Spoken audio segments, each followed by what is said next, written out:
Kasalukuyang nagaganap ang mapaminsalang pagbaha sa Central Texas at patuloy pa rin ang paghahanap sa mahigit 20 batang nawawala mula sa summer camp at hindi pa rin tumitigil ang ulan.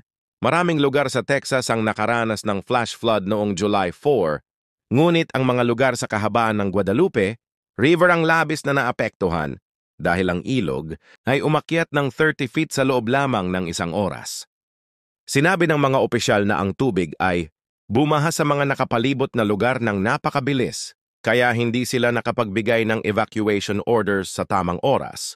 Isa sa mga lugar na tinamaan ay ang Camp Mystic, isang Christian summer camp para sa mga babae kung saan mahigit 25 bata ang nawawala ngayon dahil ang kanilang mga kubo ay inanod sa kalagitnaan ng gabi. Ang paghahanap para sa kanila ay patuloy habang ang mga rescue operasyon sa ibang lugar ay nagpapatuloy. Ngunit ang bilang ng mga nasawi mula sa pagbaha ay umakyat na sa 27.